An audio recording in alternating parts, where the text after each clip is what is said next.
Millionaire finds his ex at his mother's hospital bed, shocked to learn she secretly raised his triplets. If you missed part 1, you can watch it first by clicking on our channel. Now, let's begin the most beautiful part 2. Chapter 6, The Mother's Confession. 2 o'clock came with the weight of Judgment Day. Darren arrived at the hospital an hour early, unable to sit still in his empty penthouse, unable to focus on anything except the approaching moment when he'd see his sons again. This time knowing, this time understanding what they meant, this time with permission, fragile and conditional, but permission nonetheless, to be near them. He'd spent the morning preparing in ways that felt simultaneously ridiculous and essential. He'd researched child development, read articles about connecting with children, watched videos about being present. All of it felt inadequate. All of it felt like trying to learn surgery from a textbook before being handed a scalpel. He waited in his mother's room, the only space where his presence made sense. Lorraine was awake today, more alert than she'd been in days, though the machines surrounding her told a different story. Her body was failing even as her mind cleared. "Nervous?" she asked, her voice barely above a whisper. "Terrified." "Good. Fear means you understand what's at stake." She paused, gathering strength. "But don't let them see the fear. Children can smell desperation. They'll either take advantage of it or retreat from it. Be steady, be present, be honest, without overwhelming them. I don't know how to talk to kids, then listen instead. Children spend their whole lives being talked at. Someone who actually listens becomes memorable." He nodded, filing away her advice. Despite everything she'd done wrong, she understood children in ways he didn't, had raised him after all, however imperfectly. "I need to tell you something," Lorraine continued. "While we're alone, while I still can. Mom, save your strength. I'm dying, Darren. We both know it. The doctors give me days, maybe a week. I don't have time to save strength." She fixed him with eyes that were still sharp despite the medication. "I'd lied to you about more than just faith." His stomach dropped. "What do you mean?" "The company. Our success. I told you we built it together, that it was family legacy. But your father didn't die in an accident. He killed himself." The revelation hit like a physical blow. Darren gripped the bed railing to steady himself. "What?" He was depressed. "Had been for years. The business was failing. We were drowning in debt. And one day, he decided he couldn't carry it anymore. Left me alone with a company on the brink of collapse and a young son to raise." Tears streamed down her weathered face.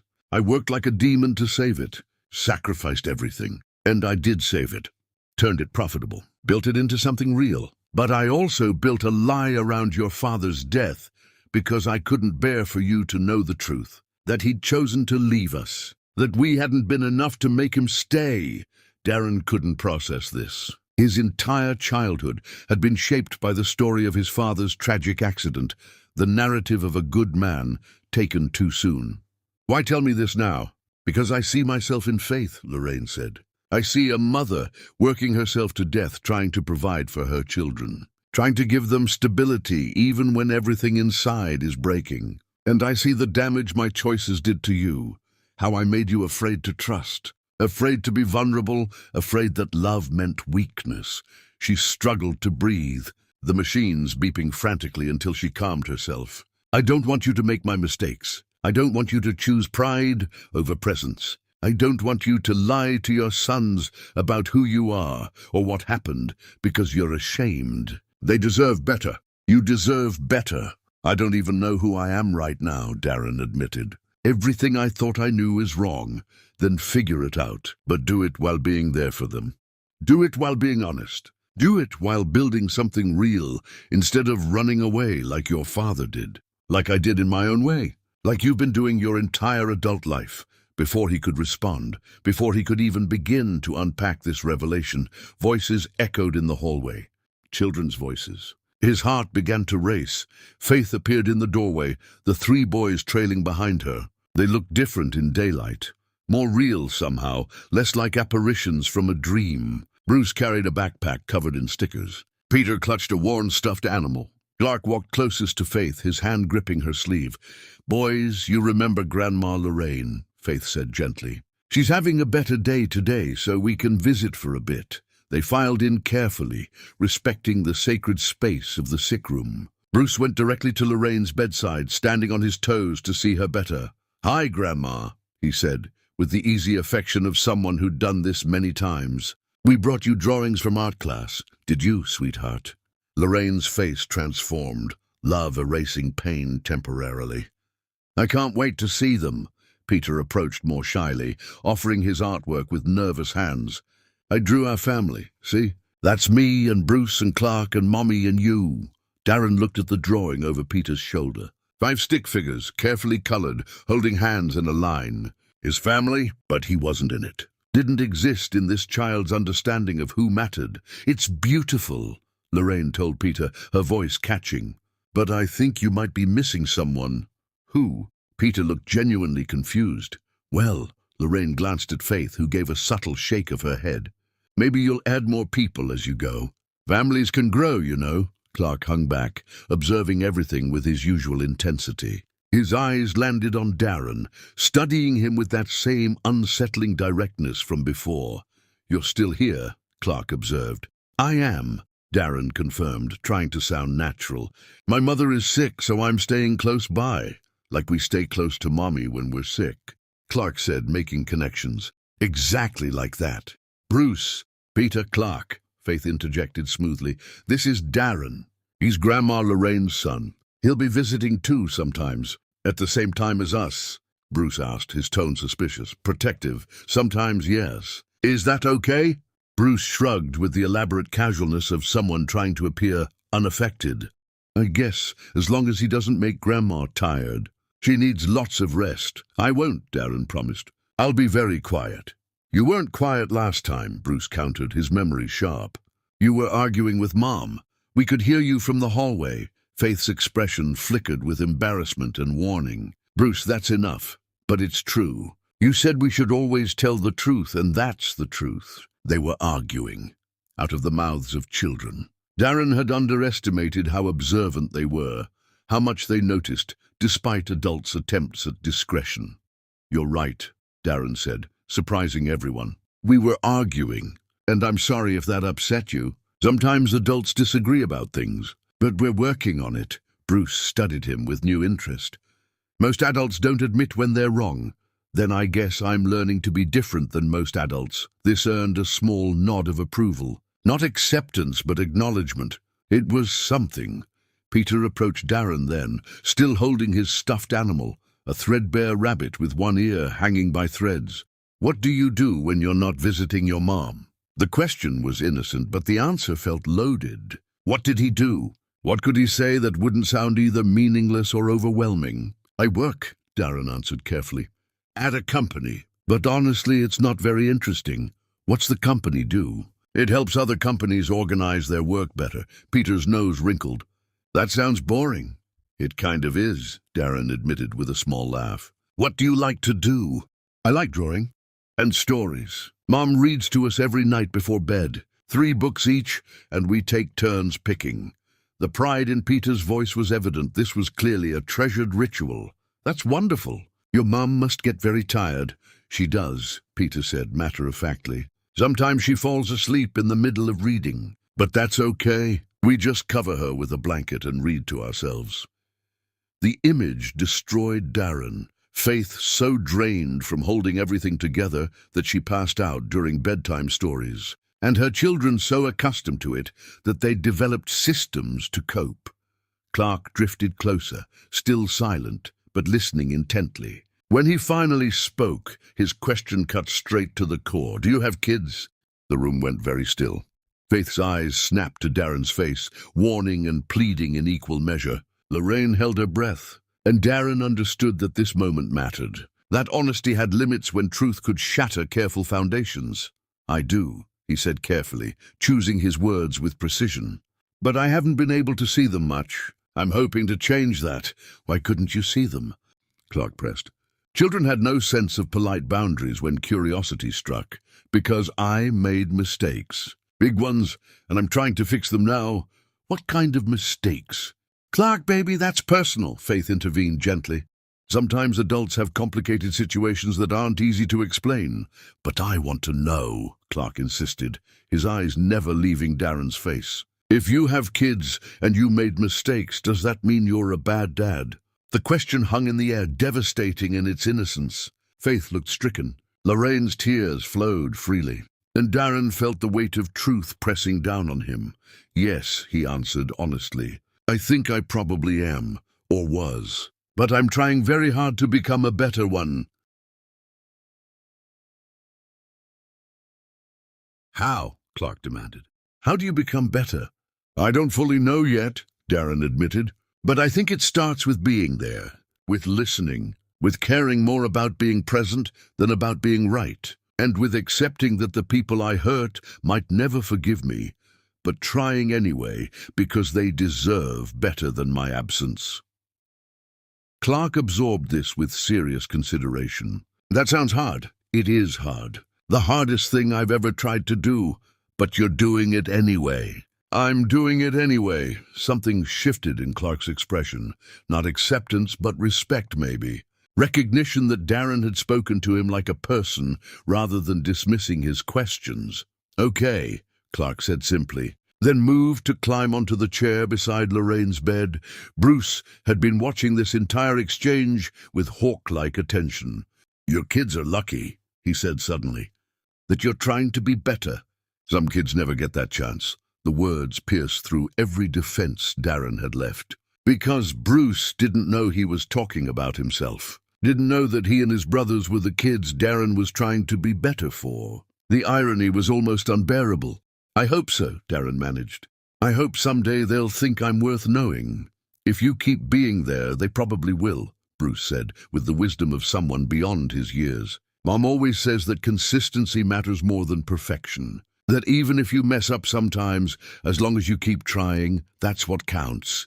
Darren's eyes found Faith's across the room. She looked away quickly, but not before he saw the emotion there. She'd raised these boys to believe in second chances, in redemption, in the power of sustained effort. Even while she herself refused to trust him, she'd taught them principles that might eventually allow them to.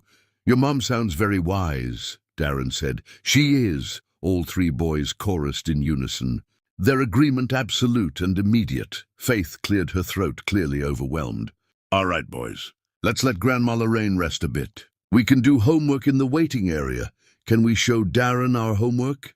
Peter asked suddenly. He seems nice. Maybe he knows about math. I hate math. Faith hesitated, clearly torn between protecting her sons and honoring the agreement they'd made. That's up to Darren. He might be busy. I'm not busy, Darren said quickly. I'd love to help with homework. If that's okay with you, Faith. She studied him for a long moment, then nodded slowly. 30 minutes. In the waiting area where I can see you. And if anyone gets uncomfortable, we stop immediately. Understood. They migrated to the waiting area, an odd little parade of a mother, 3 boys, and a man trying to become their father. Faith settled into a chair with a clear view of everything, her phone in hand, but her attention never wavering. Bruce pulled out a science worksheet. Peter had math problems he'd been avoiding. Clark had a book report due. They arranged themselves around a low table, spreading papers and pencils with the practiced efficiency of students who'd done homework in strange places many times before. Okay, Darren said, feeling wildly out of his depth. Who wants help first? Me. Peter thrust his math sheet forward. I don't understand fractions. They don't make sense. Why can't numbers just be whole?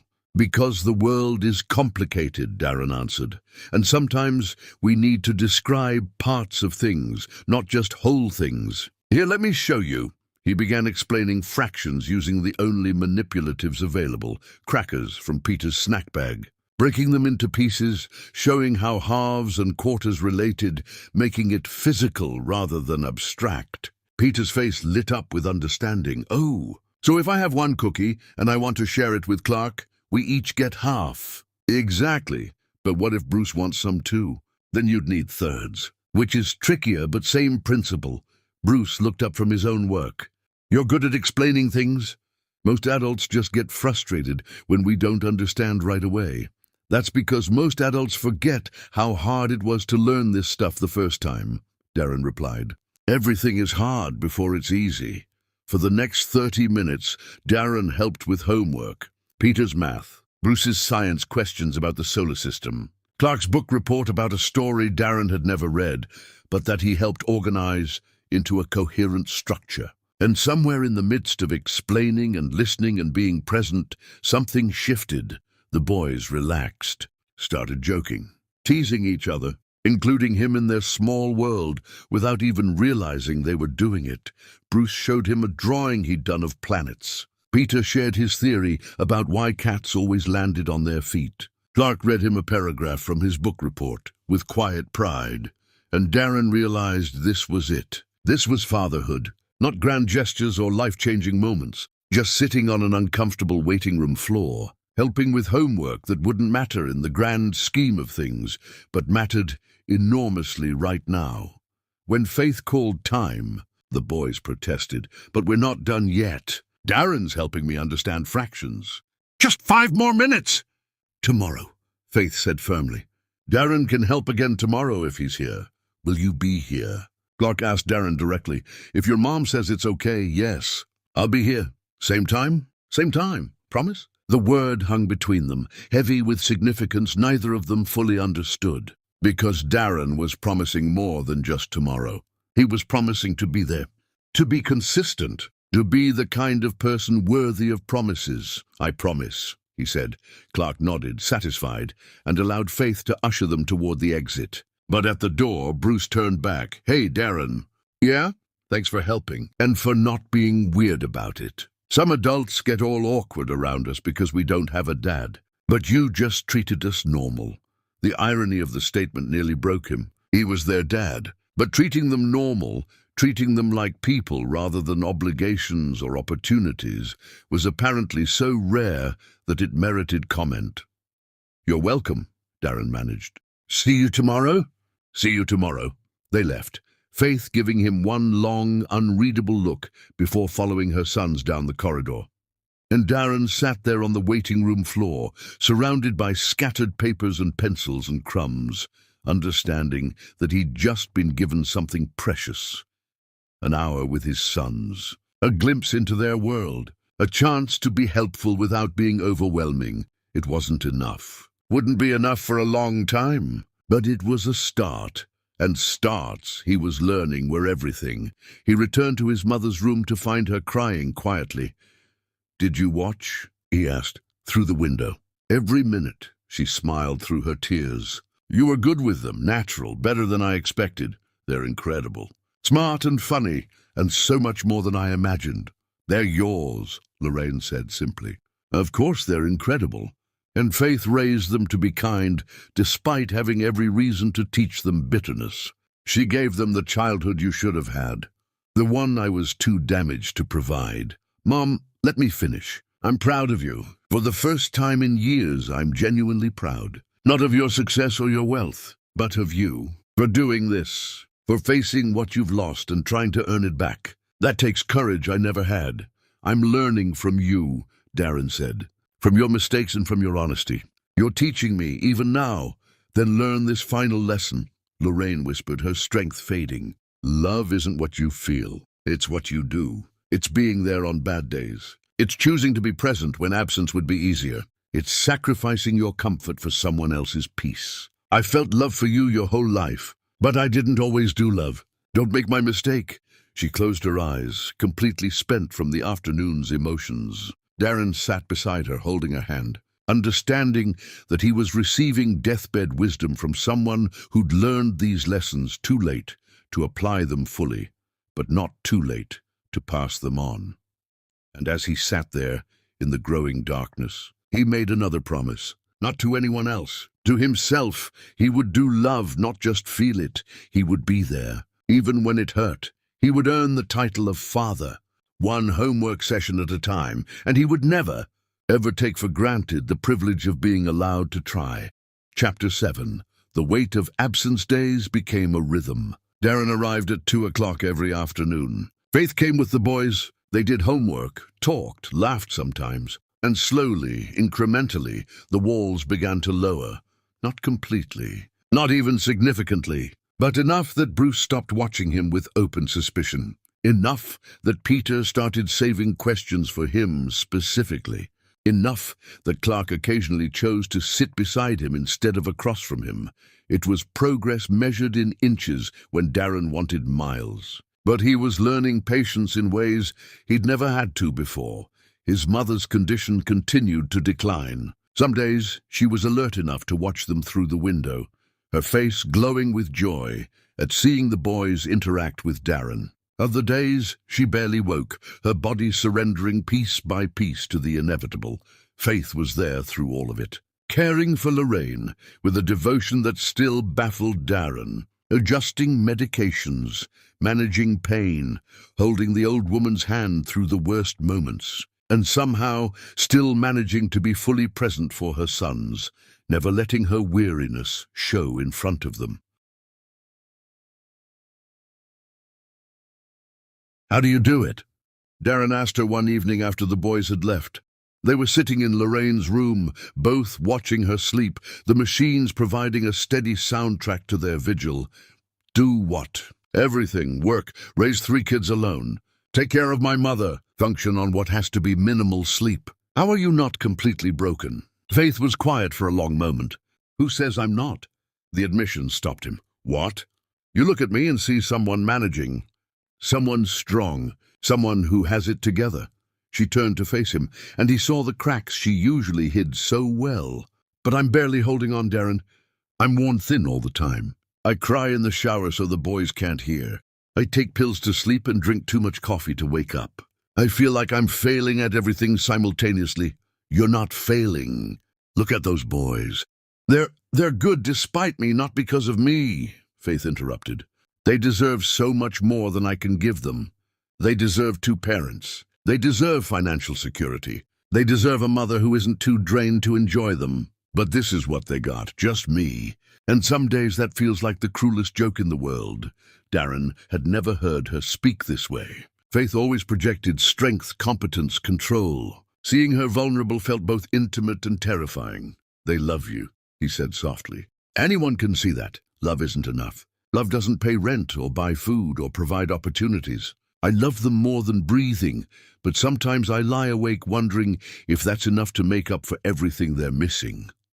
"What are they missing?" "Everything," Faith said, her voice breaking. "Dance classes because I can't afford them. Sports teams because I don't have time to drive them to practice. Birthday parties at places like other kids have because the cost would break us. Simple things. Normal things. Things every child should have, but mine can't because their mother is doing this alone." "Let me help," Darren said urgently. "Please, I have resources. I can—" "No!" The word was firm, final. "We talked about this. No money. No buying your way into their lives. If you start throwing cash at problems, it changes everything. They'll see you as the provider and me as the one who couldn't provide. I won't let you undermine what I've built just because you're guilty. That's not what I'm trying to do, isn't it?" Faith challenged. "You want to fix things. You want to make up for lost time. You want to prove you're valuable. And the easiest way for you to do that is to open your wallet. But that's not fatherhood, Darren. That's just purchasing absolution." The accusation stung because it held truth. Part of him did want to solve problems with money. It was what he knew, what he was good at. Taking that option away left him feeling useless. "Then tell me what I can do," he said. "Because sitting here watching you struggle while I have the means to help feels wrong." "You're doing it," Faith replied. "You're being here. You're helping with homework. You're learning who they are. That's what they need, not a wealthy benefactor. A present human being who gives a damn. It doesn't feel like enough." "It wouldn't," she said almost gently, "because you're used to grand gestures and big solutions. But fatherhood is small moments repeated endlessly. It's the consistency that matters, not the size of the contribution." She stood, preparing to leave, and Darren felt the familiar panic of watching her walk away, of being left alone with his inadequacy. "Faith," he called after her, "for what it's worth, I think you're the strongest person I've ever met. And the boys aren't good despite you. They're good because of you." Because you've given them something I never had. Unconditional love that doesn't come with strings or conditions or ulterior motives. She paused at the door, her back to him. Thank you for saying that. Even if you don't mean it, I mean it. Then prove it. Keep being here. Keep being present. Keep choosing them over everything else your life offers. Because declarations are easy, Darren. And I've had enough declarations to last a lifetime. She left, and once again he was alone with his dying mother and his spiraling thoughts.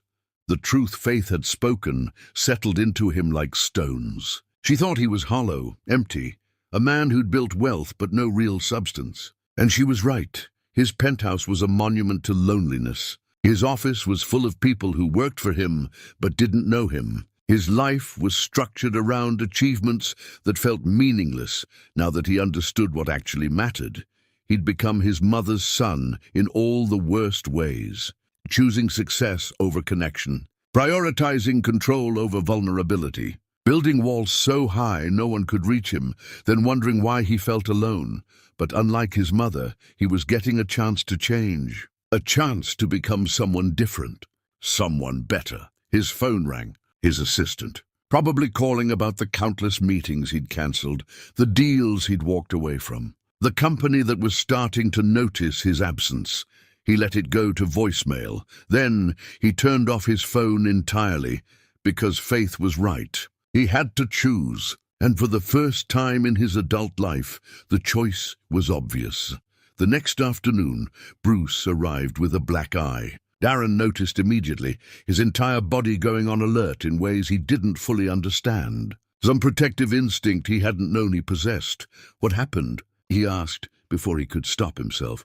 Bruce shrugged with elaborate casualness. Nothing. Just stupid kid stuff. Bruce got in a fight at school, Peter volunteered, earning a glare from his brother. Peter, shut up. Boys' language, Faith warned, but her attention was on Bruce, checking the injury with practiced hands. We talked about this. You can't solve problems with fighting. He was saying mean things about you, Bruce muttered, his jaw set stubbornly. I wasn't going to just let him. Faith's expression softened, even as she maintained her stern tone. What kind of mean things? Doesn't matter. He won't say them again. Bruce Russell, tell me what happened. The use of his full name, their last name, not Darren's, was a reminder of everything Darren had missed. Bruce was a Russell. So were Peter and Clark. They carried their mother's name because they'd never had a father to give them his. He said you were probably a... Bruce glanced at his brothers, clearly editing. A bad person. Because we don't have a dad, and you work too much, and we wear thrift store clothes. He said we were poor trash. Faith closed her eyes briefly, pain flashing across her face. When she opened them again, she was composed, but Darren could see the effort it took. Sweetheart, people say cruel things when they don't understand. Fighting doesn't change their minds. It just gets you in trouble. But I can't just let him talk about you like that. Yes, you can. Because what he thinks doesn't matter. What we know about ourselves, about our family, is what matters. Bruce's eyes filled with frustrated tears he refused to let fall. But it's not fair. We're not trash. You work so hard. You do everything for us. And people still look down on us because we don't have what other kids have. The words destroyed Darren. This child, his child, was carrying shame about their circumstances, fighting to defend his mother's honor, bearing burdens no child should have to bear. You're right, Darren found himself saying. It's not fair.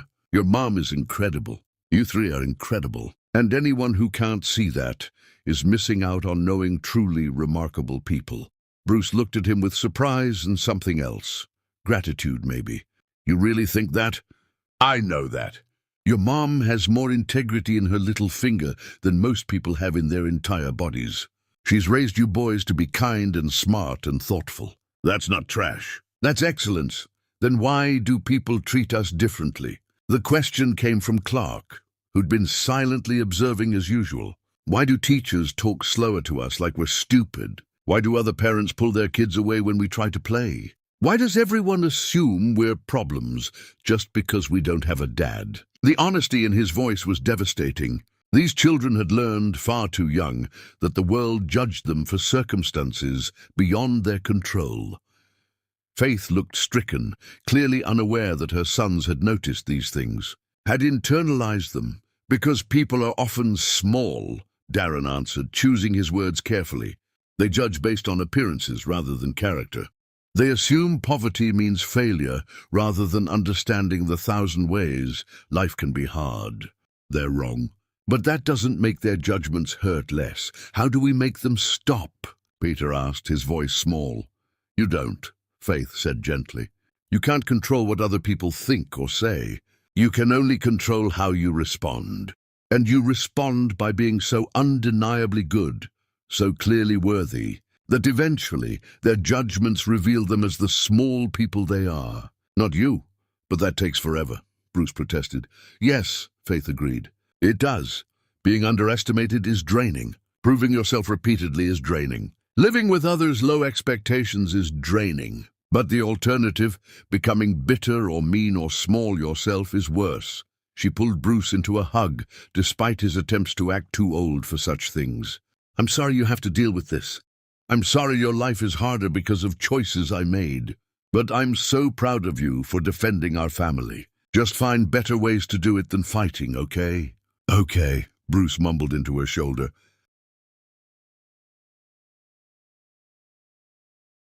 Darren watched this exchange, feeling utterly helpless. His sons were suffering. His children were being judged and ostracized because they were being raised by a single mother who was doing her absolute best with limited resources. And he had the means to change everything, but had been forbidden from using them. After Faith left with the boys, Bruce heading to an after-school detention for the fight, Darren sat with his mother, his mind churning. I can't just watch them struggle, he said aloud. I can't sit here knowing I could make their lives easier and do nothing. Then don't do nothing, Lorraine rasped. But be smart about it. Faith is right that you can't throw money at them. But there are other ways to help. Like what? Like being there when Bruce gets bullied. Like helping Peter understand he's not stupid just because learning is hard. Like noticing when Clark goes too quiet and drawing him out. Like supporting Faith in ways that don't undermine her. She paused, breathing heavily. Like being the partner she needed back then. The one who shares the burden rather than just writing checks. I don't know how to do that. Learn, ask, pay attention. Faith has been shouldering everything alone for so long, she probably doesn't even know how to ask for help. So you have to see what needs doing and do it. Not because you want credit. Not because you're trying to prove something. But because that's what family does. Family. The word sat strange in his mouth. He'd built a successful company, but had no actual family. Had focused on legacy, without understanding that legacy wasn't about what you left behind. It was about who you left behind to carry it forward. I'm running out of time to teach you, Lorraine said, her voice weakening. So listen carefully. The boys will test you. They'll push boundaries. They'll see if you disappear when things get hard. Don't disappear, Darren. No matter what. Even if they're cruel. Even if they reject you. Even if it takes years for them to accept you. Don't disappear. I won't. And Faith will test you too. She'll expect you to fail because everyone else has failed her. She'll armor herself against disappointment. Your job is to be consistent enough that her armor becomes unnecessary. To prove that you're safe. That you're steady. That you're not going anywhere. How long will that take? As long as it takes, Lorraine echoed. Could be months. Could be years. Could be never. Are you prepared for that? Darren thought about his empty penthouse, his meaningless achievements, the life he'd built that felt increasingly like a prison. Yes, he said. I'm prepared for whatever comes. Good. Lorraine smiled weakly. Then maybe something good will come from my mistakes after all. Maybe those boys will get the father they deserve. And maybe Faith will finally get the partner she needed all along. She closed her eyes, and Darren wasn't sure if she'd fallen asleep or was simply too tired to continue. He sat beside her, holding her frail hand, understanding that every conversation might be their last. His phone buzzed. He'd turned it back on briefly to check if Faith needed anything. But it wasn't Faith, it was his lawyer. The message was urgent. The company was facing a crisis. Decisions needed to be made immediately. His physical presence was required. Darren stared at the message for a long moment. The old him would have left immediately, would have prioritized the business over everything else, would have told himself he could deal with personal matters later, after handling this emergency. But sitting in that hospital room, his dying mother sleeping beside him, his sons somewhere in the city facing judgments and struggles he'd caused through his absence, Darren understood something fundamental had shifted. The business would survive or it wouldn't. The crisis would be resolved or it wouldn't. But this moment, this choice, this chance to become someone different, wouldn't wait. He typed back a simple message: "Handle it without me. I'm unavailable indefinitely." Then he turned off his phone again, because Faith had been right about everything. He had built wealth, but no real substance. He was a stranger even to himself.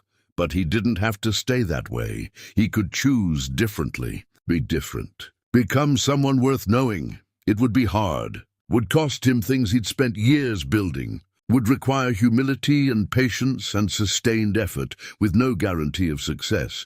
But his sons were worth it. Faith was worth it. And maybe, if he worked hard enough, he'd discover he was worth it too. Outside the window, the city moved through its rhythms. People pursuing their ambitions, chasing their definitions of success, building their own hollow lives. Darren had been one of them, but not anymore. Now he was just a man sitting beside his dying mother, waiting for the chance to help his son with homework. It wasn't much, but it was real. And real, he was learning, mattered more than everything else combined. Chapter 8. Innocence asks questions. The hospital had become Darren's entire world. He moved through its corridors with the familiarity of someone who'd memorized every turn, every waiting area, every place where natural light managed to penetrate the institutional gloom. His penthouse sat empty. His office chair remained vacant. His company continued operating without him, proving what he'd suspected. He'd never been as essential as he'd believed. But here, in this space of sickness and hope and slow redemption, he was beginning to matter, not in grand ways, not in the sweeping gestures he'd once imagined fatherhood required, but in small moments that accumulated into something resembling presence. Bruce had started asking him for help with science projects. Peter saved his toughest math problems for their afternoon sessions. Clark had begun reading him passages from books unprompted, seeking approval Darren tried to give without overdoing it. They still didn't know he was their father. That truth remained locked away, waiting for a moment Faith deemed appropriate. But they were beginning to accept him as someone safe, someone consistent, someone who was there when he said he would be. It wasn't enough, would never be enough to make up for the years he'd missed. But it was something. His mother's decline had accelerated. The doctors spoke in euphemisms that all meant the same thing. Days, not weeks. She slept more than she woke now, her moments of clarity becoming precious and rare. But when she was awake, she watched the boys with an intensity that suggested she was trying to memorize them, to carry their faces into whatever came next. Tell them, she'd whispered to Darren during one of these lucid moments. Soon, they need to know before I'm gone. Faith says, I know what Faith says, but those boys deserve the truth. And you deserve the chance to claim them before it's too late. Too late for what? For me to see it. For them to have one grandmother who acknowledges them openly. For you to step into fatherhood while someone who loves all of you is still here to witness it. But Faith remained firm. Not yet. Not until she was sure. Not until Darren had proven beyond doubt that he wouldn't disappear the moment reality became difficult. So Darren continued being there, continued helping with homework, continued existing on the periphery of his sons' lives, close enough to see everything he was missing, far enough away that his heart ached constantly with the distance. Then came the afternoon. Everything shifted. Faith arrived with the boys later than usual. She looked haggard, in ways that went beyond typical weariness. Her eyes were red. Her movements were slow, careful, as if she were afraid of shattering. What happened? Darren asked immediately, alarm rising. Nothing, everything, I don't know. She shook her head, clearly overwhelmed. I just need to sit with your mother for a while. Can you watch the boys? It was the first time she'd asked him to watch them alone. The first time she'd trusted him without her supervision. The magnitude of that trust wasn't lost on him, of course. Take all the time you need. She disappeared into Lorraine's room, closing the door behind her. Through the window, Darren could see her collapse into the chair beside the bed. Her shoulders shaking with sobs, she'd clearly been holding back. The boys watched this with worried faces. Mum's sad again, Peter observed quietly. She's been sad a lot lately. Do you know why? Darren asked gently. Bruce shrugged. She won't tell us, but I think it's about money. I heard her on the phone last night crying about rent. She didn't know I was listening. The casual revelation hit Darren like a blow. Faith was struggling financially, had been this entire time, and he'd been following her rules about not helping while she drowned. And about Dad, Clark added suddenly, his voice soft but clear. She was crying about Dad too. Darren's heart stopped. What about him? She was talking to herself. She does that sometimes when she thinks we're asleep. She was saying that Dad should be here, that she can't do this alone anymore, that she's so tired of pretending everything is okay when it's not. The three boys looked at each other, then at Darren, their faces showing emotions too complex for children to be carrying. Do you think our Dad will ever come? Peter asked, his voice small and hopeful and devastating all at once. Mom says he's away, but maybe he'll come back someday. Darren's throat closed completely. He was right here, standing in front of them. But they didn't know, couldn't know until Faith decided they were ready. I think, he said carefully, weighing every word, that your dad probably thinks about you all the time and wishes he could be here, and is trying very hard to find a way back to you. But why did he leave? Clark pressed. If he loved us, why would he go away? Sometimes, Darren struggled to find words that were honest without being destructive, adults make terrible mistakes. They believe wrong things, they choose poorly, and by the time they realize what they've done, so much time has passed that they don't know how to fix it. But you can always fix mistakes, Bruce argued. Mom says that. She says it's never too late to make better choices. Your mom is very wise. Then why doesn't our dad make better choices? Bruce's question carried accusation and pain. Why doesn't he just come and say he's sorry and be our dad? Maybe he's trying, Darren said softly. Maybe he's working very hard to become someone worthy of being your dad. Because just appearing isn't enough if you haven't changed. If you haven't learned. If you haven't become better. Clark studied him with that unsettling intensity. Are you talking about our dad or about you? The question stopped everything. The hospital sounds faded. The world narrowed to this child's two knowing eyes. What do you mean? You said you have kids you made mistakes with, Clark reminded him. You said you're trying to become a better dad. It sounds the same. Like maybe all dads who mess up are trying to figure out the same things. Out of the mouths of children came truth adults spent lifetimes avoiding. Maybe they are, Darren admitted. Maybe every parent who's ever failed their children is asking themselves the same questions. How do I make this right? How do I prove I've changed? How do I become someone they'd want in their lives? And what's the answer? Bruce asked. How do you make it right? I don't know yet, Darren said honestly.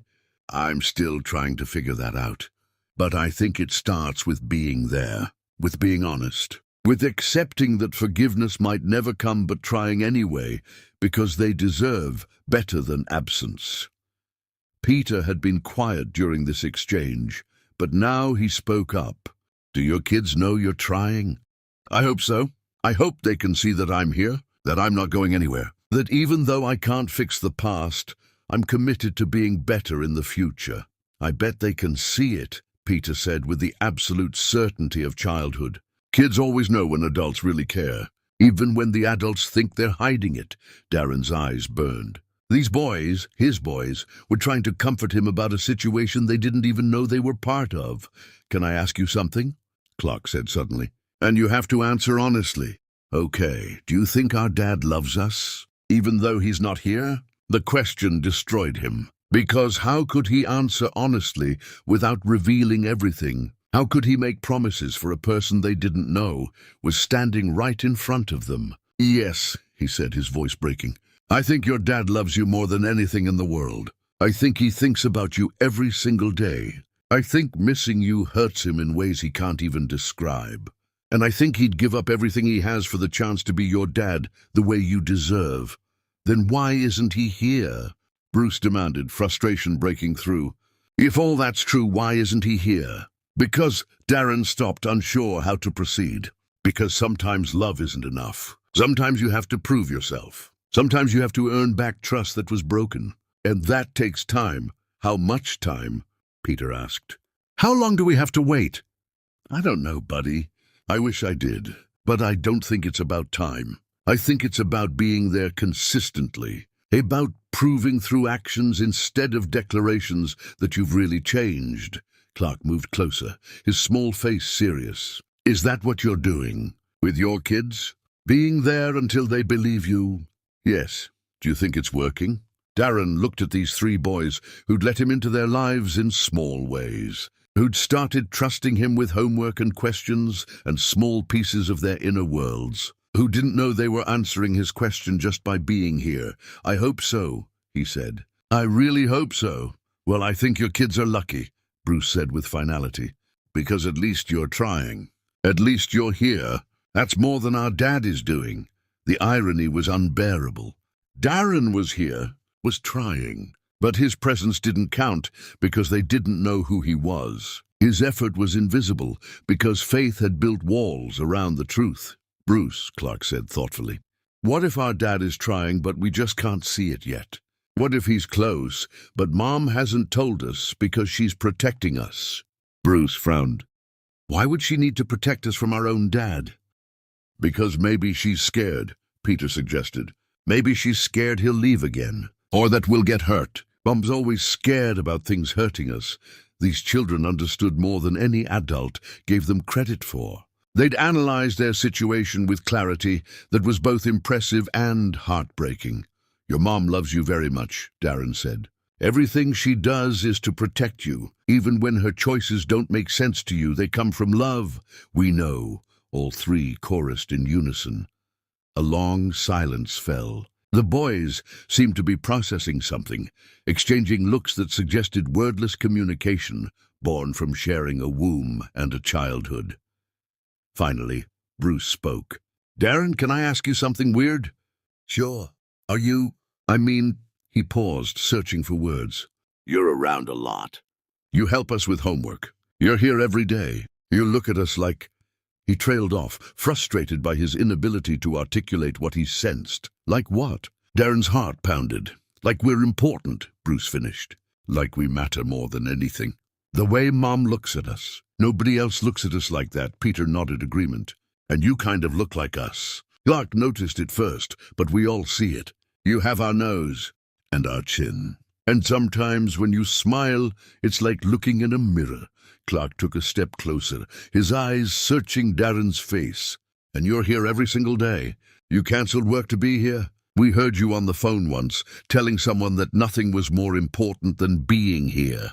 Why would you do that for kids who aren't yours?" The question hung in the air, heavy with possibility and hope and fear.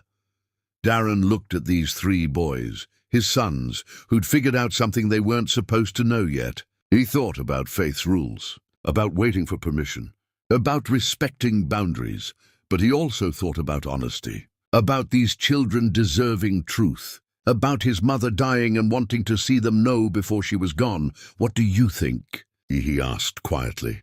"Why do you think I'd do that?" Bruce's eyes went wide. Peter's mouth dropped open, and Clark simply nodded, as if confirming something he'd known all along. "Because you're him," Clark whispered. "You're our dad." The words hung in the air between them, truth finally spoken, impossible to unsay. "Are you?" Bruce demanded, his voice rising. "Are you our dad?" Darren's eyes filled with tears he couldn't control. "Yes," he said, his voice breaking. "Yes, I'm your dad. And I'm so sorry. I'm so sorry I wasn't there. I'm so sorry you had to wonder and wait and hurt. I'm so sorry for everything." The three boys stared at him, processing this confirmation of what they'd suspected. Their faces showed confusion, Anger, hope, betrayal, every emotion possible cycling through in rapid succession. "Did Mom know?" Peter asked. "That you were here. Did she know you're our dad?" "Yes." "And she didn't tell us?" Bruce's voice rose with betrayal. "She let us think you were just some random person. She lied to us." "She was protecting you," Darren said quickly. "She was making sure I was worthy before letting me disrupt your lives. She was being a good mom by lying." Bruce's eyes filled with angry tears. "That's not protecting. That's treating us like babies who can't handle the truth." The door to Lorraine's room opened. Faith stepped out, her face still tear-stained, and froze when she saw the scene. 4 males facing each other. 3 boys with tears streaming down their faces. One man looking guilty and devastated. "What happened?"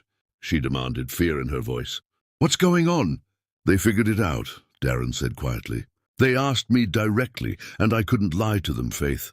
I couldn't look them in the eyes and pretend to be someone I'm not." Faith's face went pale, then red, then pale again. "You told them?" "After I specifically said, 'We asked him,'" Clark interrupted. "We put it together. We're not stupid, Mom. We can see. We can think. And we asked him directly if he was our dad. And he should have redirected you to me," Faith said, her voice sharp with fury and fear. "We had an agreement, Darren. You broke it. I'm sorry, but they deserved the truth. They're smart kids. They'd already figured it out. What was I supposed to do, lie? Destroy their trust in me before it even had a chance to build? You were supposed to respect my boundaries." Faith's voice broke. "You were supposed to let me handle this in my way, in my time." "Your way was never telling them," Darren shot back. "Your way was keeping me on the outside forever because you're so afraid of being hurt again that you can't see they're being hurt by not knowing."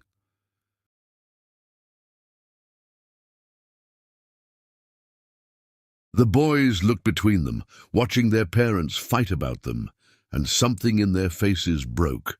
"Stop!" Bruce shouted. "Just stop fighting. You're fighting about us like we're not even here, like we don't get a say in our own lives." Peter was crying openly now.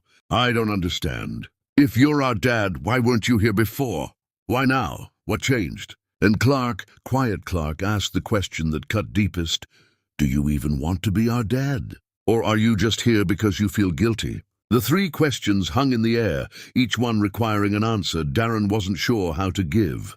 Faith moved quickly, gathering her sons toward her, creating a protective barrier between them and Darren. "Boys, let's go. We'll talk about this at home, away from here." "No!" Bruce pulled away from her. "I want answers now." "I'm tired of waiting. I'm tired of being protected from stuff I'm old enough to understand. Bruce, please, he's our dad." Bruce's voice cracked with emotion. "Our actual dad, and you didn't tell us. You made us think he was just some random person helping with homework. How is that okay?" Faith looked destroyed, torn between her children and the man who'd failed them all. "I was trying to protect you. From what?" Peter asked. "From having a dad? From getting hurt?" "Mom, we're already hurt. We've been hurt our whole lives, wondering why we weren't good enough for him to stay." "That's not—" Faith started, but her voice failed. Darren stepped forward, his hands raised in surrender. "You are good enough. You've always been good enough. This isn't about you, any of you. This is about me being a coward, about me believing lies, about me failing to fight for what mattered. But I'm here now, and I'm not leaving. I know that's hard to believe. I know I haven't earned your trust, but I'm staying, and I'm going to prove it." "How?" Clark asked, his face streaked with tears. "How do you prove something like that?" "By being here," Darren said, dropping to his knees so he was at their eye level. "Every single day. For homework.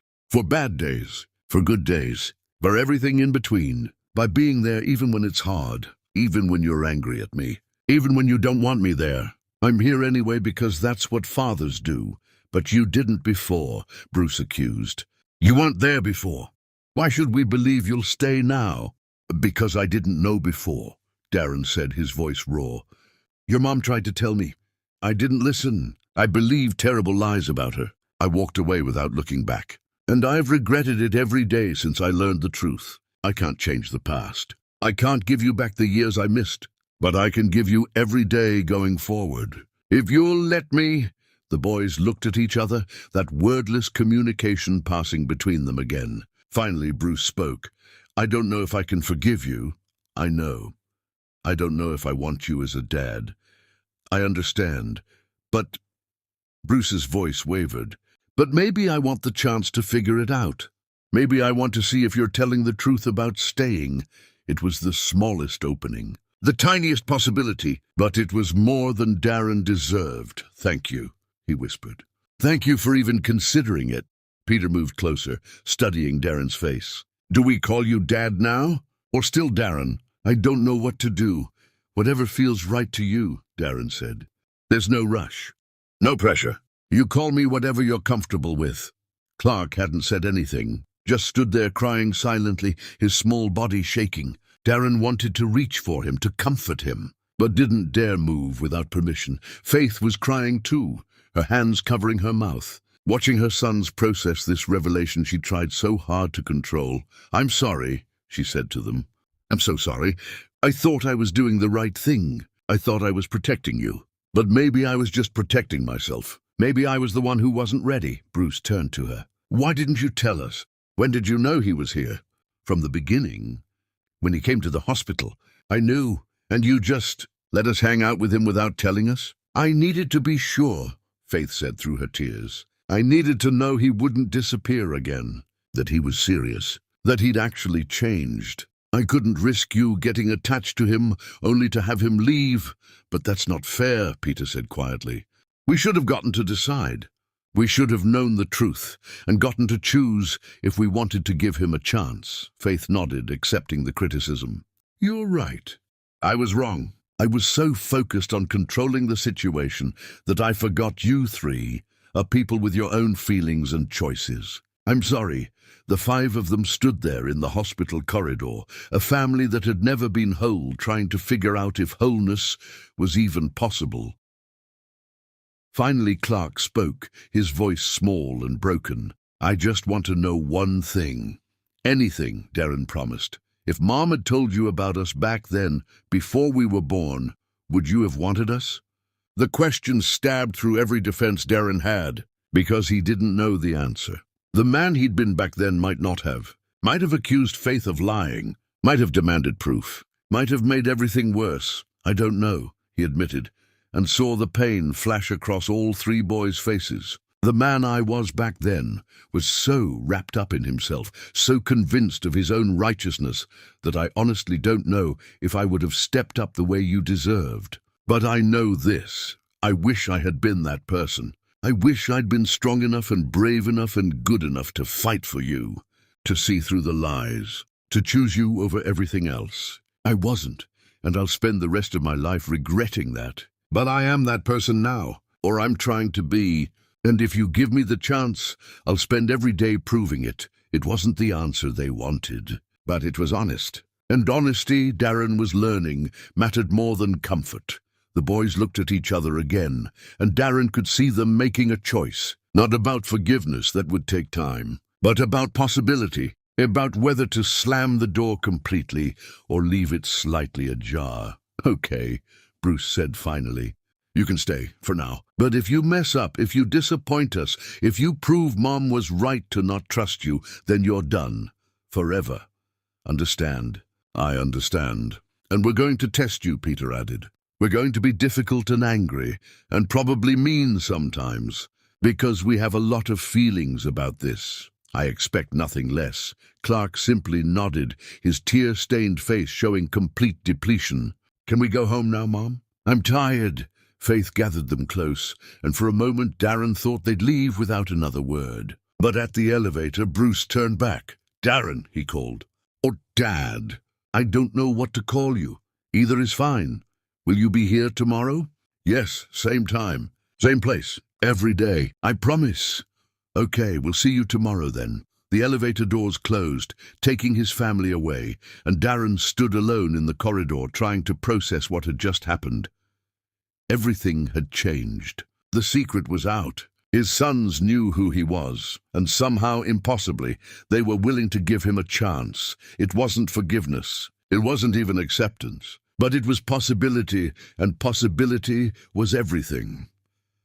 Chapter 9. The breaking of a man the next day came with the weight of judgment. Darren arrived early, as he always did now, but this time everything felt different. Yesterday his sons hadn't known who he was. Today they did. Yesterday he'd been a safe stranger helping with homework. Today he was the father who'd abandoned them. He'd spent the night in his empty penthouse, unable to sleep, replaying every moment of the revelation. The hurt in their eyes, the anger in Bruce's voice, the confusion in Peter's questions, the devastating directness of Clark's need to know if he'd been wanted. His reflection in the bathroom mirror showed a man he barely recognized, hollow-eyed, unshaven, wearing yesterday's clothes because he couldn't summon the energy to care about appearance. The veneer of success had cracked completely, revealing the broken person underneath. He'd destroyed everything. Broken Faith's trust by revealing the truth before she was ready. Traumatized his sons by confirming what they'd suspected but weren't prepared to know. Shattered the careful boundaries Faith had established to protect them all.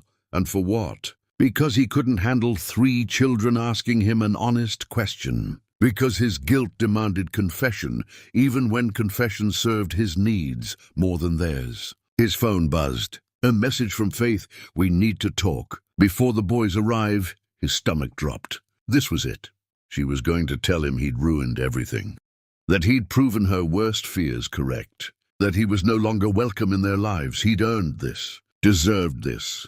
Had walked directly into the one boundary she'd made absolutely clear, and shattered it because he couldn't control himself. When he reached the hospital, Faith was waiting in the same consultation room where they'd talked before. Her face was drawn, completely drained in ways that went beyond physical tiredness. She'd clearly spent the night crying. "The boys didn't sleep," she said without preamble. "They stayed up asking questions I couldn't answer." Bruce was angry. Peter was confused. Clark was just quiet, that terrible quiet he gets when he's trying to process something too big for his mind to hold. "Faith, I'm so sorry." "Don't."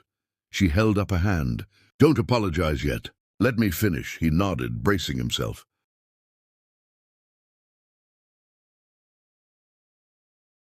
"You broke our agreement," she continued. "You did exactly what I asked you not to do. You put your needs, your need to be honest, your need to be acknowledged, your need to be their father right now, instead of earning it slowly, above their needs, above what was best for them." Each word landed like a physical blow. "I know, you're right. I should have redirected them to you. Should have respected your authority as their mother. Should have remembered that this isn't about me." "But," Faith said, and he looked up in surprise. "But they were going to figure it out anyway. They're too smart, too observant. They'd already connected all the dots. So maybe I was wrong to try to control it so tightly. Maybe I was protecting myself more than them." "You were protecting them," Darren said firmly. "You were making sure I was worthy before letting me destroy their sense of security." "You were being a good mother, was I?" Faith's voice broke. "Because right now my sons are hurt and confused and angry. Bruce feels betrayed that I lied to him. Peter is questioning everything he thought he knew. And Clark asked me this morning if I'd been planning to never tell them. If I was going to let them grow up never knowing their father was right there. What did you say?" "I told him the truth. That I don't know. That I was so scared of them being hurt that I couldn't see I was hurting them differently by keeping the secret." She wiped her eyes roughly. "They want to see you today. Want to talk more. But Darren, I need you to understand something. Anything. This doesn't mean we're a family now. This doesn't mean everything is fixed. This is the beginning of the hardest part, not the end of the difficult period. They know who you are now, which means every promise you make matters more. Every disappointment will cut deeper. Every time you choose something else over them will confirm their worst fears, that they aren't enough to make you stay." "I won't." "You don't know that," Faith interrupted. "None of us know that. Because life is going to test you. Work will demand your attention. Opportunities will require you to travel. Moments will come when being their father is inconvenient or uncomfortable or boring. And in those moments, you'll have to choose. Will you be the man who walks away, or the one who stays?" "I'll stay. I swear to you, Faith, I'll stay." She studied him with eyes that had seen too much disappointment to trust easily. "I want to believe you, for their sake, but belief isn't enough. I need to see it. Day after day, month after month. Proof that you've actually changed. How do I prove that? By being there, by being uncomfortable, by sitting through their anger and hurt without defending yourself, by accepting that forgiveness might never fully come, by loving them, even when they push you away." She paused, her voice dropping to a whisper. "By being the partner I needed back then, the one who shares the burden instead of adding to it." The room fell silent, except for the distant sounds of the hospital. Darren wanted to make promises, wanted to guarantee he'd be everything they needed. But Faith was right. Declarations meant nothing. Only actions would matter now. "Can I ask you something?" he said quietly. "What? Do you hate me? For everything I did? For believing the lies?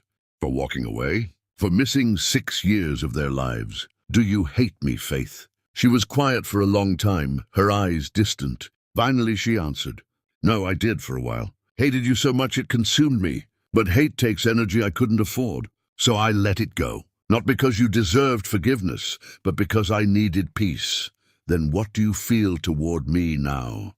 "Honestly, I don't know. Sometimes I see you with the boys, and I remember the man I loved, the one who made me laugh, the one who made me believe in forever. And I ache for what we could have been. But then I remember that man chose to believe I'd betrayed him, chose pride over trust, chose his mother's poison over my truth. And I realized the man I loved might never have existed, might have just been a fantasy I constructed because I was young and foolish.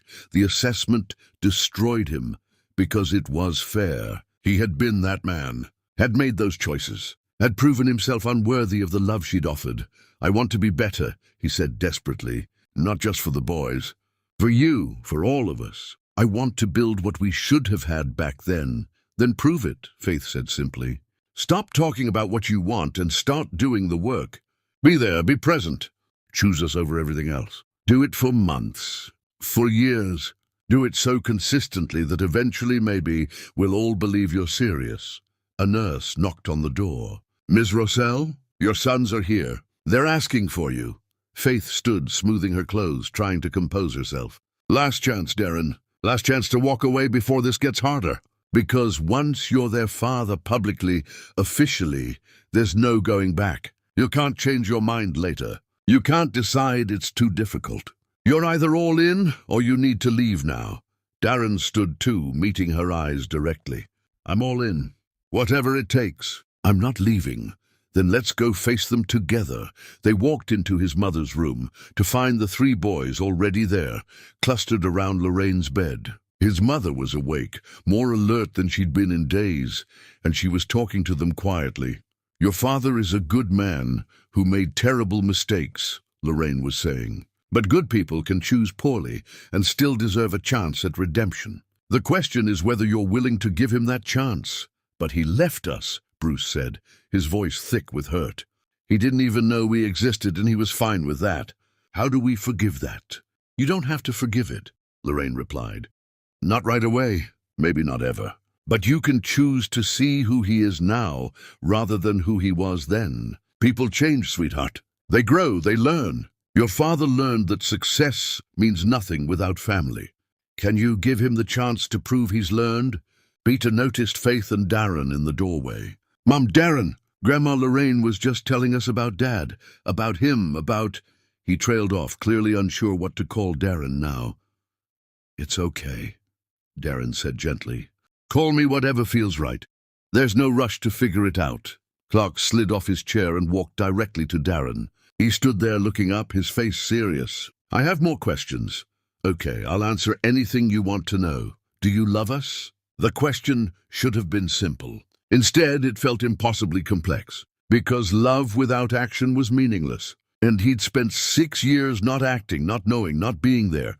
"Yes," Darren said, his voice breaking. "I love you more than I have words to express. All 3 of you. Even before I knew you existed, some part of me was incomplete.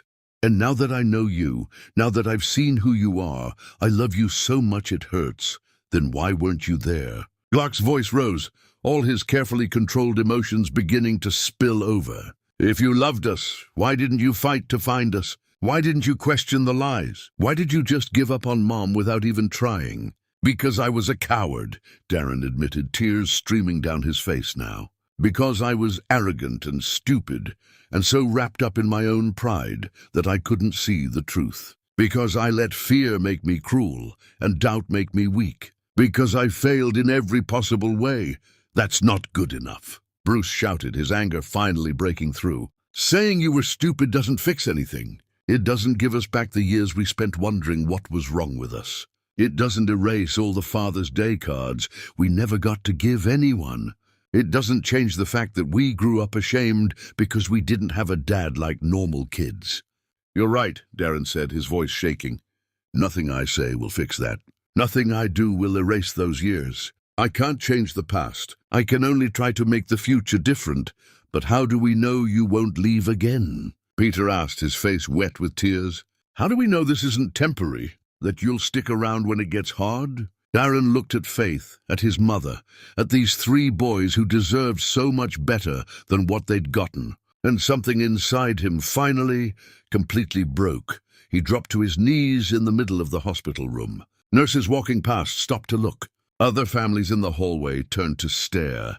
His mother watched with tears streaming down her face. Faith stood frozen, her expression unreadable, and Darren wept.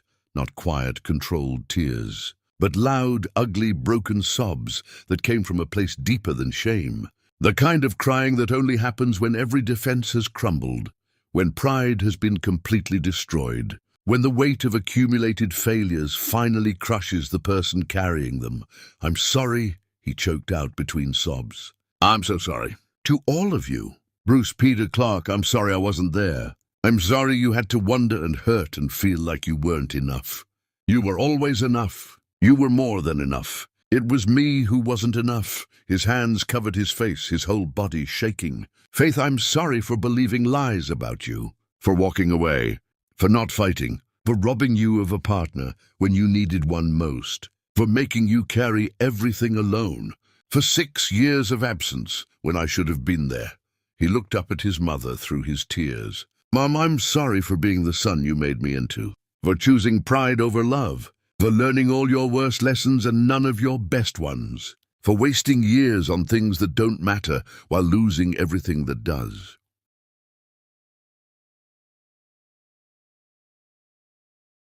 Doctors and nurses had gathered in the doorway now, drawn by the commotion. But Darren couldn't care about the audience, couldn't care about dignity or appearance or what anyone thought. He was broken, completely, finally, and breaking was the only honest thing left to do. I don't deserve another chance, he said, looking at his sons through tears. I don't deserve to be your father. I don't deserve to call myself your dad. But I'm begging you, please, please let me try. Let me prove that I can be better, that I can be there, that I can choose you over everything else, that I can be the father you deserved from the beginning. Bruce was crying too now, his anger giving way to confusion and pain. Peter had his arms wrapped around Faith's leg. Clark stood perfectly still, watching Darren with those two knowing eyes. I'll do anything, Darren continued desperately. I'll go to therapy. I'll change my life completely. I'll prove myself every single day. Just don't close the door completely. Don't decide I'm irredeemable. Give me the chance to earn my way back into your lives. Faith moved then, dropping to her knees beside him. She didn't touch him, but her presence was support enough. Darren, she said softly, breathe. You're spiraling. I can't lose them, he gasped. Not now. Not when I finally understand what I'm losing. Please, Faith, please help me fix this. She looked at her sons, at the man falling apart in front of them, at Lorraine, who was watching with an expression of profound sadness and hope. Boys, Faith said gently. Come here. They approached slowly, uncertain. Faith gathered them close, creating a small circle of the 5 of them on the hospital room floor. Your father is broken right now, she told them. He's realizing everything he's lost, everything he threw away, and it hurts him more than he can handle. But pain isn't the same as change. Being sorry isn't the same as being better. What do we do with someone who's hurt us but says they want to change? We give them a chance to prove it. Bruce said quietly, repeating lessons Faith had clearly taught them. But we're careful, Peter added. We protect ourselves. We don't just believe declarations. We watch actions, Clark finished. We see if they match what they say. Exactly, Faith confirmed. She turned to Darren. You have our attention. You have this moment. But this is just the beginning. The real test starts tomorrow. And the day after. And every day for months or years. Are you ready for that? Darren nodded, unable to speak. Then get up, Faith said firmly. Stand up.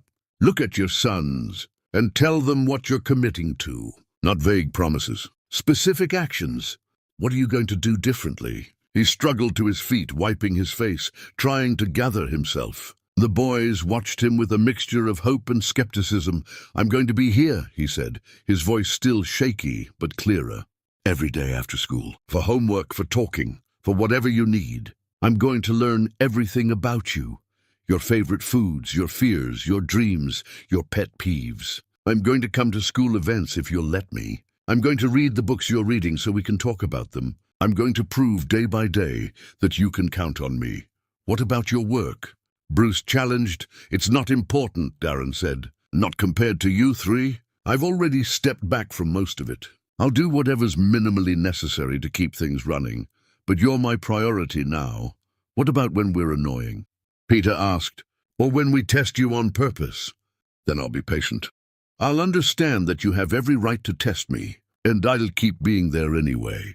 What about when Mom doesn't want you around? Clark asked, looking at Faith. Because she's going to have days when she doesn't, when having you here is too painful or too complicated. What then? The question showed just how perceptive Clark was, how deeply he understood the complicated dynamics at play. Then I'll respect her boundaries, Darren said. But I'll make sure you three know I'm still available, that even if I'm not physically here, you can reach me, that my commitment is to you, not to proximity. Lorraine spoke up from her bed, her voice weak but clear. Faith, darling. Can I say something? Faith nodded, moving closer to the bed. You've carried this burden alone for too long, Lorraine said. You've been both mother and father. You've sacrificed everything, and you've done an extraordinary job. But you don't have to do it alone anymore, not if you're willing to let someone help. I don't know if I can trust him, Faith admitted. I don't know if I'll ever trust him the way I did before. Then don't, Lorraine replied. Don't trust him, but give him the opportunity to earn it. Let him prove himself through actions, not declarations. And if he fails, when he inevitably messes up because all humans mess up, judge him by how he responds to failure, not by the failure itself. She reached out a frail hand toward Darren. Come here, son. He moved to her bedside. She took his hand and Faith's, bringing them together. I'm dying, she said simply. We all know it. I have days, maybe hours, and I need to know before I go that I've done at least this one thing right. That I've helped give these boys their father. That I've given you two the chance to build something real. She looked at Faith. I destroyed what you had before. I manipulated and lied and ruined everything. But let me do this. Let me use my last breaths to help fix what I broke. Give Darren the chance to prove himself. Not for me. Not for him. For Bruce and Peter and Clark. They deserve a father. And he's trying so hard to become one. Fresh tears streamed down Faith's face. I'm scared. I'm so scared of them being hurt again. Of letting him in and having him leave. Of building something that falls apart. Being scared is smart, Lorraine said. But don't let fear stop you from giving them the family they deserve. Make him prove it. Make him work harder than he's ever worked for anything. But give him the chance. Faith looked at her sons. At the man who'd failed them all. At the dying woman who'd caused so much pain, but was trying to repair it. Okay, she said quietly. Okay, but we do this my way. With boundaries. With rules. With the boys' well-being at the center of every decision. Yes, Darren agreed immediately. Whatever you say, whatever rules you need, I'll follow them. And the first time, the very first time, you disappoint them, we reevaluate everything. I understand. And you accept that forgiveness might never fully come. That they might never call you dad. That this might always be complicated. I accept that. And you commit to therapy. To working on yourself. To understanding why you made the choices you made so you don't repeat them. Yes, all of it, anything. Faith turned to her sons. What do you three think? Do we give him this chance? The boys looked at each other, that wordless communication happening again. Finally, Bruce spoke. One chance. But if you mess up, you're done. Peter nodded agreement. And you have to really listen to us. Not just pretend to listen while thinking about other stuff. Clark simply studied Darren with those intense eyes. And you have to love Mom too, not just us. Because she's part of this family. And she deserves someone who sees how amazing she is. The last statement caught everyone off guard. Faith's face flushed. Darren's eyes widened, and Lorraine smiled weakly from her bed. Clark's right, Lorraine whispered. Faith is part of this. Don't forget that, Darren. Don't make the mistake of thinking you can just be a father to the boys while ignoring their mother. They're a package, a family. And if you want to be part of it, you have to respect and value all of them. Darren looked at Faith, really looked at her. Saw the complete depletion carved into her face. The strength that had kept her standing through impossible circumstances. The love she had for her sons that overshadowed everything else. The woman she'd become while he'd been absent. I see her, he said quietly. I see how extraordinary she is, and I know I don't deserve her forgiveness or her trust. But I'll spend every day trying to become someone who might eventually deserve both. Faith met his eyes, and something passed between them. Not love, not yet, maybe not ever, but acknowledgement, possibility, the fragile beginning of something that might, with enormous work and time, become real. Okay then, she said. We try, but Darren, don't let me down. Don't let them down. Because if you do, you'll prove everything I've feared about you. And there won't be another chance after this one. I won't let you down, Darren promised. Any of you. I swear it. The boys moved closer, forming a small circle around him.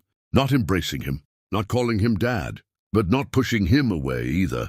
And in that moment, standing in a hospital room, surrounded by the family he'd lost and was fighting to regain, with his dying mother watching and a future that was uncertain but possible, Darren understood something fundamental. Redemption wasn't a destination. It was a daily choice, a commitment made fresh every morning to be there, be present, and choose love over everything else. He'd spent years choosing wrong, building wealth but no real substance. But now he knew. Now he understood. And now he had the chance to spend the rest of his life proving that he'd learned.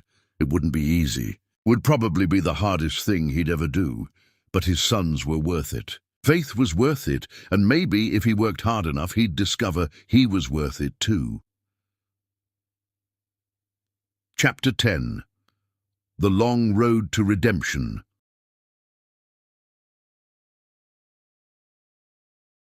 The days that followed were unlike anything Darren had experienced. There was no manual for navigating newly acknowledged fatherhood with children who knew you'd abandoned them.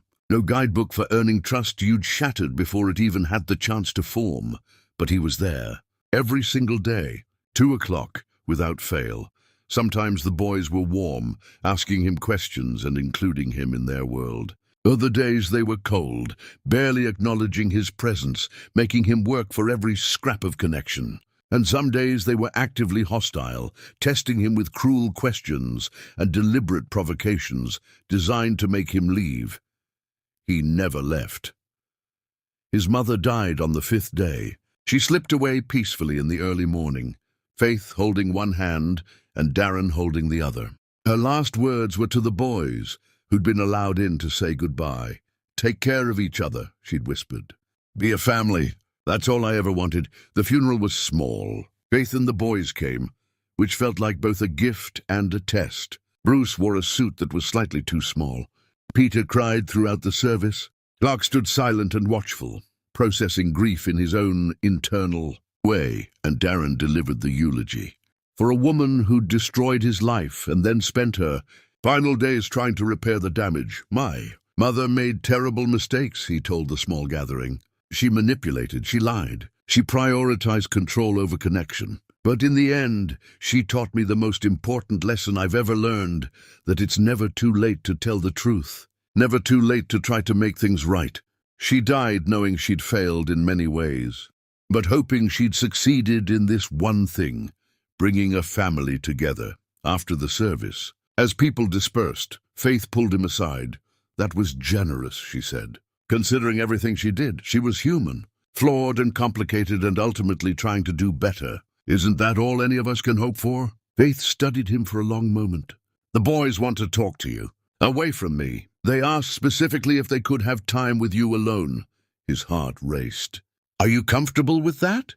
No, she admitted, but I'm trying to trust your commitment. Trying to give them space to build their own relationship with you, independent of my feelings. Thank you for taking that risk. Don't thank me yet. They might be planning to tell you off, to yell at you without me there to stop them. Are you prepared for that? I'm prepared for whatever they need to say. She led him to where the boys waited near his mother's car. They looked small in their funeral clothes, united in that silent way siblings develop when facing something difficult together.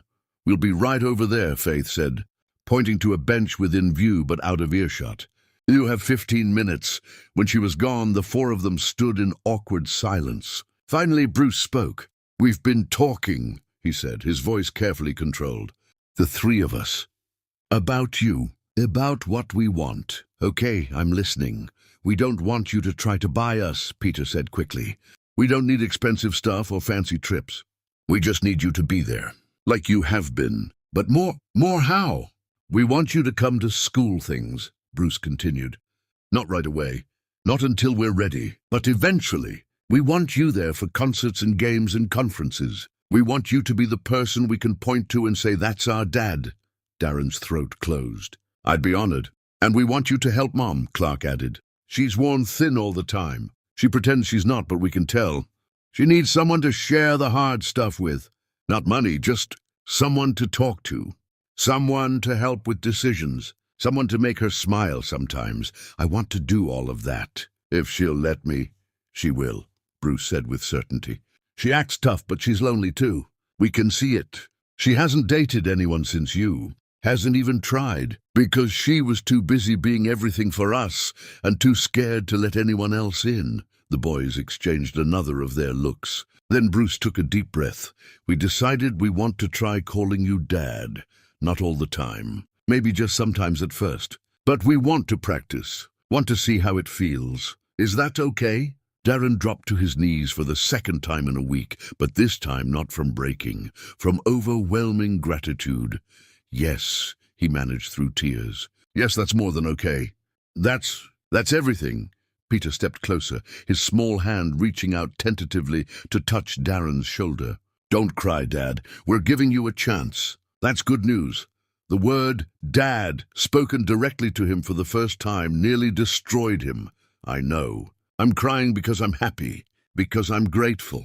Because you three are the most extraordinary people I've ever met, and I can't believe I get to be your father. You haven't earned it yet, Bruce reminded him, but his voice was softer. You're on probation. You have to prove yourself every day, I know. And I will. Clark moved closer too, studying Darren's face with that intense gaze. Why are you really doing this? Tell us the truth. Is it guilt? Is it because Grandma Lorraine made you? Is it because you think you're supposed to? Darren met his eyes directly. At first, yes. It was guilt. Guilt and shock and the horror of realizing what I'd missed. But now it's because being with you three is the only time I feel like I matter. When I'm helping Bruce with science, or explaining fractions to Peter, or listening to Clark read, I'm not thinking about anything else. I'm just present, just grateful. Just aware that this you is what I was put on this earth to do. But you have all that other stuff, Peter argued. Your company and your money and your big apartment. And none of it means anything, Darren said honestly. I have rooms full of expensive furniture I've never sat in, art I've never really looked at. A view I stopped seeing years ago. You three are real. Your mom is real. This right here, right now, is the only real thing I've had in years. Bruce nodded slowly. Okay, that's a good answer. We believe you. For now? For now is all I need. They stood there, the four of them, forming a small circle in the parking lot of a funeral home. Not quite a family yet, But the outline of one, the possibility of one, Faith approached, giving them warning. Time's up. We need to get the boys home. Mom, Clark said. We told him he could call us later tonight to say goodnight. Is that okay? Faith looked surprised but pleased. If you three want that, yes. That's fine. As they walked toward Faith's car, a vehicle that was clearly struggling to survive, Darren noticed Bruce looking back at him. Not with suspicion anymore, not with anger, but with something that looked like tentative hope. That evening, Darren called. Faith answered, her voice wary. They're waiting, she said. I told them they each get 2 minutes. Don't make them wait longer than that. Consistency matters more than length. Understood. Bruce came first. Hey, Dad. The word was experimental, testing how it felt in his mouth. I just wanted to say thanks. For today, for listening, for not making promises you can't keep. Thank you for giving me the chance. Peter wants to talk now. Bye. Peter's voice came through, smaller and more uncertain. Dad, I'm scared. I'm scared you'll leave. I'm scared this is temporary. I'm scared we're not enough. You are enough, Darren said fiercely. More than enough. I'm the one who has to be enough for you. And I'm working on it every single day. Okay, that helps. Clark's turn. Clark's voice was thoughtful, measured. I've been thinking about what makes a real dad. And I think it's not who's there at the beginning. It's who stays. Who chooses to be there even when it's hard. Can you do that? Yes, I can and I will. We'll see. Good night, Dad. Good night, boys. I love you. There was a pause, then 3 voices in unison. We're working on that part. The honesty of it, the refusal to say something they didn't fully feel, was more valuable than false declarations would have been. Faith came back on the line. That was good. You didn't push. Didn't demand more than they were ready to give. I meant what I said to them. And to you. I'm in this. Darren, Faith's voice softened slightly. I need to tell you something. And I need you to really hear me. I'm listening. Forgiveness isn't a word. It's not an apology. It's not tears or grand gestures or dramatic moments. It's being there every single day. It's learning that Bruce is afraid of thunderstorms and sitting with him when the sky gets dark. It's helping Peter with the math homework he struggles with while I'm working late. It's understanding why Clark doesn't speak much and not forcing him to fill silences with noise. She took a breath, her voice growing firmer. It's sacrifice. Real sacrifice. Not money, you heard them say that. Time, presence, consistency. It's proof. And when it gets hard, and it will get hard.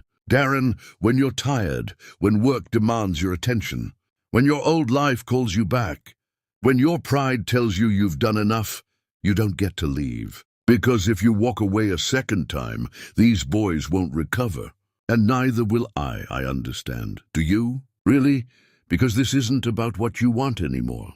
It's not about your guilt or your need for redemption or your desire to feel like you matter. It's about 3 children who deserved better from the start and are being brave enough to give you a chance to provide it now. Don't waste that bravery, Darren. Don't prove that every fear I've ever had about you was justified. I won't. I swear to you, Faith, I won't.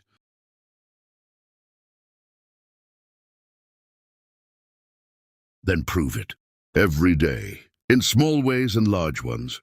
Be the father they draw in their pictures. Be the name they write on Father's Day cards. Be the person they think of when they're scared or hurt or happy. Be their dad, not just in title, but in action. I will be, I am. Starting now and continuing forward. There was a long silence, then Faith spoke one last time. We have a long road ahead of us. Years of building trust. Years of proving yourself. Years of being there when it's hard. Are you ready for that? Yes, more ready than I've been for anything in my life. Then we'll see you tomorrow. 2 o'clock. Don't be late, I won't be. I promise. He hung up and sat in his empty penthouse, staring out at the city that had once represented everything he wanted. Now it just looked cold, distant, meaningless. But somewhere out there were 3 boys who tentatively called him Dad, a woman who was giving him an impossible chance. A future that would be harder than anything he'd ever faced, and for the first time in his adult life. Darren Thornhill understood the difference between having everything and having what mattered. The next day, He arrived at the hospital at precisely 2 o'clock. Faith was already there with the boys, settling into their usual spot. When Bruce saw him, something shifted in the child's face. He stood, walked over, and held out his small hand. Darren looked down at that outstretched hand, understanding what it represented. Not forgiveness, not yet. Not acceptance, not completely. But willingness, possibility, the fragile beginning of trust. He reached out slowly, giving Bruce every chance to pull back, to change his mind, to decide it was too soon. Bruce didn't pull away. Their hands met, held. And in that simple gesture lived every promise Darren had made and would spend years proving. Ready to do homework, Dad? Bruce asked, the words still experimental but less uncertain. Always, Darren replied, his voice thick with emotion. I'm ready for whatever you need. Peter and Clark joined them, and together, not quite a family yet, but the outline of one, they settled into the waiting area. Faith watched from her chair, her expression guarded but not closed. Still wary, still protecting, but allowing. And as Darren helped Peter with fractions and listened to Clark read and answered Bruce's questions about planets, he understood that this was it. This was fatherhood, not grand moments or dramatic declarations. Just being there, being present, choosing them over everything else. He had years of proof ahead of him. Years of earning what should have been his from the beginning. Years of building trust one homework session at a time, but Bruce's hand was in his. Peter was leaning against his shoulder. Clark was reading aloud without being asked, and Faith was watching with eyes that held the possibility, distant but real, of something beyond co-parenting, of partnership, of the family they might have been and could still, maybe, become. The road ahead was long, uncertain, full of tests he'd have to pass and pitfalls he'd have to avoid. But Darren Thornhill had finally found his way home, and he was never, ever leaving again.